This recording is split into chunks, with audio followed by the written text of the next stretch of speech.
ନମସ୍କାର ଦର୍ଶକ ବନ୍ଧୁ, ଶୁଭ ସକାଳ। ଆଜି ହେଉଛି ଜାନୁଆରୀ 29 ତାରିଖ ଗୁରୁବାର। ଆଜି ରହିଛି ଆପଣମାନଙ୍କ ପାଇଁ ଦେଶ ବିଦେଶ ରାଜ୍ୟର କିଛିଟା ଗୁରୁତ୍ୱପୂର୍ଣ୍ଣ ଖବର। ତ ଖବରଟି ଦେଖିବା ପୂର୍ବରୁ ଆପଣ ଗୋଟେ ଛୋଟିଆ ଅନୁରୋଧ, ଭିଡ଼ିଓଟିକୁ ଶେଷ ପର୍ଯ୍ୟନ୍ତ ଦେଖନ୍ତୁ। ଖବର ଭଲ ଲାଗିଲେ ନିଶ୍ଚୟ ଲାଇକ୍ କରିବେ, ଚ୍ୟାନେଲରେ ନୂଆ ଥିଲେ ସବସ୍କ୍ରାଇବ୍ କରିବାକୁ ଭୁଲିବେ ନାହିଁ। ତାହେଲେ ଚାଲନ୍ତୁ ଜାଣିବା କଣ ହେଇଛି ପୁରା ଦିନର ଖବର। ପ୍ରଥମ ଖବର, ମହାପ୍ରଭୁଙ୍କୁ ଦର୍ଶନ କରିବେ ରାଷ୍ଟ୍ରପତି ଦ୍ରୌପଦୀ ମୁର୍ମୁ। ମହାମହିମ ରାଷ୍ଟ୍ରପତି ଦ୍ରୌପଦୀ ମୁର୍ମୁ ଓଡ଼ିଶା ଗସ୍ତ ସମୟରେ ପୁରୀ ଶ୍ରୀମନ୍ଦିର ଯାଇ ମହାପ୍ରଭୁଙ୍କର ଦର୍ଶନ କରିବେ। ଫେବୃଆରୀ 3 ତାରିଖରେ ସେ ଶ୍ରୀକ୍ଷେତ୍ରରେ ପହଞ୍ଚି ଚତୁର୍ଦ୍ଧାମୂର୍ତ୍ତିଙ୍କୁ ଦର୍ଶନ କରିବା ସହ ସେଠାରେ ପିଣ୍ଡଦାନ ଓ ଅନ୍ୟାନ୍ୟ ରୀତିନୀତି ସମ୍ପନ୍ନ କରିବେ। ଏଥିପାଇଁ ଶ୍ରୀମନ୍ଦିର ପ୍ରଶାସନ ଓ ପୁରୀ ପୋଲିସ ପକ୍ଷରୁ ବ୍ୟାପକ ପ୍ରସ୍ତୁତି କରାଯାଇଛି।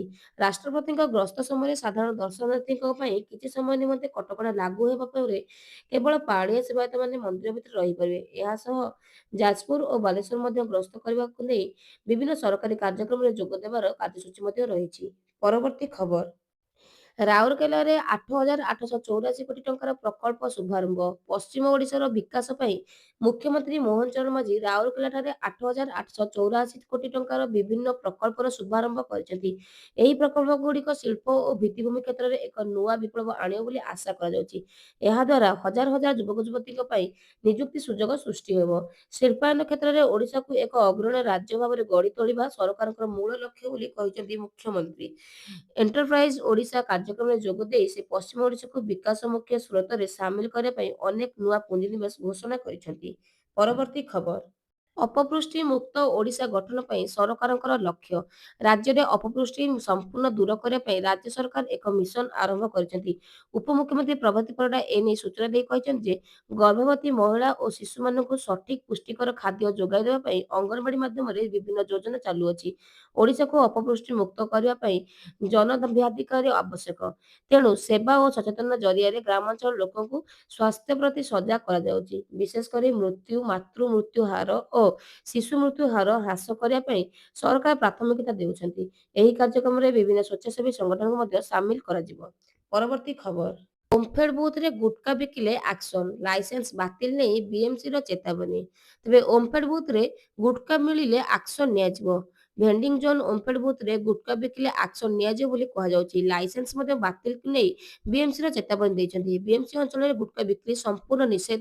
ଜୋରଦାର ହେବ ଗୁଟ୍ଖା ଏନଫୋର୍ସମେଣ୍ଟ ଡ୍ରାଇଭ୍। ବିଏମ୍ସିର ସାଧାରଣ ପରିଷଦ ବୈଠକରେ ଏନେଇ ନିଷ୍ପତ୍ତି ମଧ୍ୟ ନିଆଯାଇଛି। ପରବର୍ତ୍ତୀ ଖବର, ଜାନୁଆରୀ 30 ଯାଏଁ ରାଜ୍ୟରେ ଘନ କୁହୁଡ଼ିର ସମ୍ଭାବନା। ଆଗାମୀ 2 ଦିନ ମଧ୍ୟରେ ଅର୍ଥାତ୍ ଜାନୁଆରୀ 30 ତାରିଖ ପର୍ଯ୍ୟନ୍ତ ଓଡ଼ିଶାର 4ଟି ସ୍ଥାନରେ ଘନ କୁହୁଡ଼ି ଦେଖାଯିବ। ଏହା 4ଟି ଜିଲ୍ଲା ମଧ୍ୟରେ ଜଗତସିଂହପୁର, ପୁରୀ, କେନ୍ଦ୍ରାପଡ଼ା ଏବଂ ଭଦ୍ରକ ଜିଲ୍ଲାରେ ଘନ କୁହୁଡ଼ି ସମ୍ଭାବନା ରହିଥିବା କଥା ବୁଧବାର ଦିନ ଭାରତୀୟ ପାଣିପାଗ ବିଭାଗ ତରଫରୁ ସୂଚନା ଦିଆଯାଇଛି। ଏହି ସମୟ ମଧ୍ୟରେ ସର୍ବନିମ୍ନ ତାପମାତ୍ରା ଧୀରେ ଧୀରେ 2ରୁ 3 ଡିଗ୍ରୀ ସେଲସିୟସକୁ ବୃଦ୍ଧି ପାଇବାର ସମ୍ଭାବନା ମଧ୍ୟ ରହିଛି। ତେବେ ଚଳିତ ବର୍ଷ ଥଣ୍ଡା ଅନୁଭବ ହେବାର ବର୍ତ୍ତମାନ ଗତ କିଛି ଦିନ ଧରି ରାଜ୍ୟରେ ଦିନ ଏବଂ ରାତିର ତାପମାତ୍ରା ବୃଦ୍ଧିରେ ପରିଲକ୍ଷିତ ହୋଇଛି। ଜାନୁଆରୀ 28 ସକାଳ ରାଜଧାନୀ ଭୁବନେଶ୍ୱରରେ ସର୍ବନିମ୍ନ ତାପମାତ୍ରା 16.6 ଡିଗ୍ରୀ ସେଲସିୟସ ରେକର୍ଡ କରାଯାଇଥିବା ବେଳେ ଜାନୁଆରୀ 27 ତାରିଖରେ ସହର ସ୍ୱାଭାବିକ ତାପମାତ୍ରା 14.6 ଡିଗ୍ରୀ ସେଲସିୟସ ରେକର୍ଡ କରାଯାଇଛି। ପରବର୍ତ୍ତୀ ଖବର, ପ୍ରଥମ ଥର ପାଇଁ ସଂସଦରେ ଆସିବ ରବିବାର ଦିନ ବଜେଟ୍। ସଂସଦରେ ଅର୍ଥନୈତିକ ସର୍ବେକ୍ଷଣ ରିପୋର୍ଟ ଉପସ୍ଥାପିତ ହେବ। ଅର୍ଥମନ୍ତ୍ରୀ ନିର୍ମଳା ସୀତାରମଣ ଆଜି ପୂର୍ବାହ୍ନ 11ଟାରେ ସଂସଦରେ ଅର୍ଥନୈତିକ ସର୍ବେକ୍ଷଣ ରିପୋର୍ଟ 2025-26କୁ ଉପସ୍ଥାପନ କରିବେ। ଏହା ହେଉଛି କେନ୍ଦ୍ର ସରକାରଙ୍କର ଆର୍ଥିକ ପ୍ରଦର୍ଶନ ଓ ଦେଶର ଅର୍ଥନୈତିକ ସ୍ଥିତିର ଏକ ରିପୋର୍ଟ, ଯେଉଁଥିରେ କି ଅଭିବୃଦ୍ଧି ହାର, ମୁଣ୍ଡପିଛା ଆୟ ଓ ବିଭିନ୍ନ ଗୁରୁତ୍ୱପୂର୍ଣ୍ଣ କ୍ଷେତ୍ରରେ ଅଭିବୃଦ୍ଧି। କେନ୍ଦ୍ର ସରକାର ଅର୍ଥନୈତିକ ବ୍ୟାପାର ବ୍ୟବହାର ଉପରେ ଏହି ରିପୋର୍ଟ ତିଆରି କରିଛନ୍ତି। ସର୍ବେକ୍ଷଣ ରିପୋର୍ଟ ସଂସଦର ଉଭୟ ସଦନରେ ଉପସ୍ଥାପିତ ହେବା ପରେ ମୁଖ୍ୟ ଅର୍ଥନୈତିକ ପରାମର୍ଶଦାତା ବି ଅନନ୍ତ ନାଗେଶ୍ୱରନ୍ ଏକ ସାମ୍ବାଦିକ ସମ୍ମିଳନୀକୁ ସମ୍ବୋଧିତ ମଧ୍ୟ କରିବେ। ପ୍ରତିବର୍ଷ ବଜେଟ୍ ଉପସ୍ଥାପନ ହେବା ପୂର୍ବରୁ ଅର୍ଥନୈତିକ ସର୍ବେକ୍ଷଣ ରିପୋର୍ଟ ଉପସ୍ଥାପନ କରାଯାଇଥାଏ। ଚଳିତ ବର୍ଷ ପ୍ରଥମ ଥର ପାଇଁ ରବିବାର ଦିନ ବଜେଟ୍ ଉପସ୍ଥାପନ ହେବ। ଫେବୃଆରୀ 1 ତାରିଖ ରବିବାର ଦିନ ପଡୁଥିବାରୁ ସେହିଦିନ ଅର୍ଥମନ୍ତ୍ରୀ ଶ୍ରୀମତୀ ସୀତାରମଣ 2026-27ର ଆର୍ଥିକ ବର୍ଷର ବଜେଟ୍ ଉପସ୍ଥାପନ କରିବେ। ପରବର୍ତ୍ତୀ ଖବର, ଓଡ଼ିଶା ହାଇକୋର୍ଟଙ୍କର ଗୁରୁତ୍ୱପୂର୍ଣ୍ଣ ନିର୍ଦ୍ଦେଶ। ପିୟୁସିସି ନଥିଲେ ମଧ୍ୟ ମିଳିବ ପେଟ୍ରୋଲ ଓ ଡିଜେଲ। ତେବେ ପ୍ରଦୂଷଣ ପ୍ରମାଣପତ୍ରକୁ ନେଇ ଓଡ଼ିଶା ହାଇକୋର୍ଟ ଗାଡ଼ି ମାଲିକଙ୍କ ପାଇଁ ଏକ ବଡ଼ ଆଶ୍ୱସ୍ତିକର ନିର୍ଦ୍ଦେଶ ଜାରି କରିଛନ୍ତି।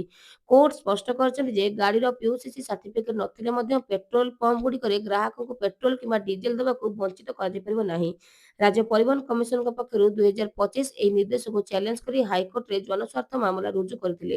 ଶୁଣାଣି ସମୟରେ ଆବେଦନକାରୀଙ୍କର ଓକିଲ ଯୁକ୍ତି ରଖିଥିଲେ ଯେ ଏହି ନିର୍ଦ୍ଦେଶ ମୋଟରଯାନ ଆଇନ 1988 ଓ କେନ୍ଦ୍ରୀୟ ମୋଟରଯାନ ନିୟମାବଳୀ 1989କୁ ଉଲ୍ଲଂଘନ କରୁଛି ଏବଂ ଗାଡ଼ି ମାଲିକଙ୍କ ମୌଳିକ ଅଧିକାର ଉପରେ ଆଘାତ ଆଣୁଛି।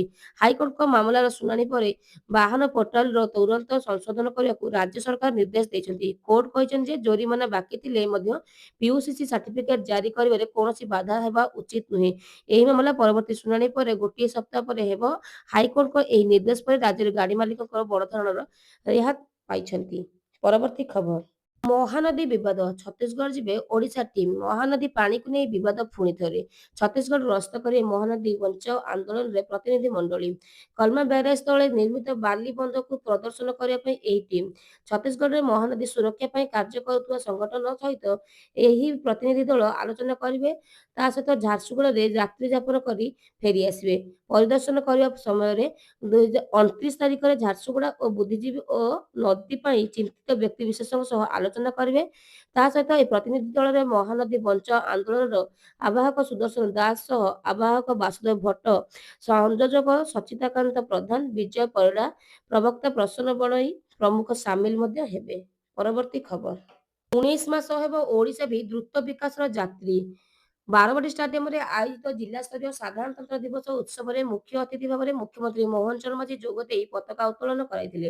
ଏହି ଅବସରରେ ମୁଖ୍ୟମନ୍ତ୍ରୀ ଅଭିଭାଷଣ ରଖି କହିଛନ୍ତି ଯେ 1980 ମସିହା ପର୍ଯ୍ୟନ୍ତ ଦେଶର ଆର୍ଥିକ ଅଭିବୃଦ୍ଧି ହାର ଏତେ କମ୍ ରହୁଥିଲା ଯେ ପାଶ୍ଚାତ୍ୟ ଅର୍ଥଶାସ୍ତ୍ରୀମାନେ ତାତ୍ସଲ୍ୟ କରୁଥିଲେ, କିନ୍ତୁ 2014 ପରେ ଏହି ମାନସିକତା ଅଭୂତପୂର୍ବ ପରିବର୍ତ୍ତନ ଆସିଛି।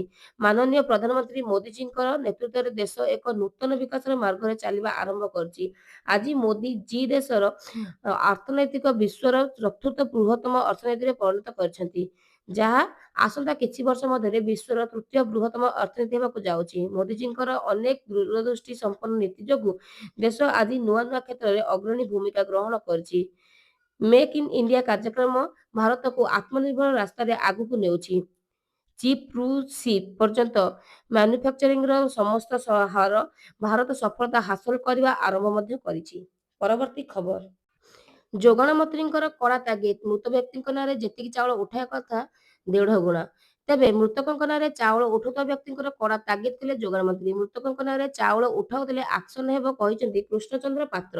ମୃତ ବ୍ୟକ୍ତିଙ୍କ ନାଁରେ ଯେତିକି ଚାଉଳ ଉଠିଥିବ ତାର 1.5 ଗୁଣା ଆଦାୟ ହେବ ବୋଲି କହିଛନ୍ତି। ଯେଉଁମାନେ ମୃତ ବ୍ୟକ୍ତିଙ୍କ ନାଁରେ ଚାଉଳ ଉଠାଉଛନ୍ତି ଧରାପଡ଼ିଲେ ସରକାର କ୍ଷତିପୂରଣ କରିବେ। ଇକେୱାଇସିରେ 6,95,000 ଊର୍ଦ୍ଧ୍ୱ ମୃତ ବ୍ୟକ୍ତିଙ୍କର ଚିହ୍ନଟ ହୋଇସାରିଛି। ମୃତ ହିତାଧିକାରୀଙ୍କ ବିଷୟରେ ତଥ୍ୟ ଜଣାଇ ନାଁ କାଟିବାକୁ ଅପିଲ କରିଛନ୍ତି ମନ୍ତ୍ରୀ। ପରବର୍ତ୍ତୀ ଖବର। ଓଡ଼ିଶାରେ ହଜାର ହଜାର ଶିକ୍ଷକ ଏବଂ ଛାତ୍ରଛାତ୍ରୀମାନଙ୍କୁ ଏଆଇ ପ୍ରସ୍ତୁତ କରିବା ପାଇଁ ରିଲାଏନ୍ସ ଜିଓର ପ୍ରୟାସ। ସମସ୍ତଙ୍କ ପାଇଁ ଏଆଇ ମିଶନ ଅଂଶ ରୂପେ ରିଲାଏନ୍ସ ଜିଓ ସାରା ଓଡ଼ିଶାରେ ଜିଓ ଏଆଇ କ୍ଲାସରୁମ୍ ପ୍ରୋଗ୍ରାମ ଜରିଆରେ ହଜାର ହଜାର ଶିକ୍ଷକ ଶିକ୍ଷୟିତ୍ରୀ ଏବଂ ଛାତ୍ରଛାତ୍ରୀମାନଙ୍କୁ ଏଆଇ ପ୍ରସ୍ତୁତ କରିବା ପାଇଁ ଏକ ବ୍ୟାପକ ଅଭିଯାନ ଆରମ୍ଭ କରିଛନ୍ତି। ସାରା ଓଡ଼ିଶାରେ 650ରୁ ଅଧିକ ସ୍କୁଲରେ 5,000ରୁ ଅଧିକ ଶିକ୍ଷକ ଶିକ୍ଷୟିତ୍ରୀ ଏବଂ ଛାତ୍ରଛାତ୍ରୀମାନଙ୍କୁ ଏହି ଅଭିନବ କାର୍ଯ୍ୟକ୍ରମରେ ପଞ୍ଜୀକରଣ କରିସାରିଛନ୍ତି, ଯାହାର ଲକ୍ଷ୍ୟ ହେଉଛି ପ୍ରତ୍ୟେକ ଛାତ୍ରଛାତ୍ରୀ ଏବଂ ଶିକ୍ଷକ ଶିକ୍ଷୟିତ୍ରୀଙ୍କୁ ଆର୍ଟିଫିସିଆଲ ଇଣ୍ଟେଲିଜେନ୍ସର ଭବିଷ୍ୟତ ପାଇଁ ସଶକ୍ତ କରିବା ତଥା ସେମାନଙ୍କୁ ଏଆଇର ମୌଳିକ ଜ୍ଞାନକୁ ସୁଦୃଢ଼ କରିବା। ପରବର୍ତ୍ତୀ ଖବର। ନିର୍ମାଣ ବିଭାଗର 50 କୋଟି ଟଙ୍କାରୁ ଉର୍ଦ୍ଧ୍ୱ ପ୍ରକଳ୍ପର ସମୀକ୍ଷା କଲେ ମନ୍ତ୍ରୀ ପୃଥ୍ୱୀରାଜ।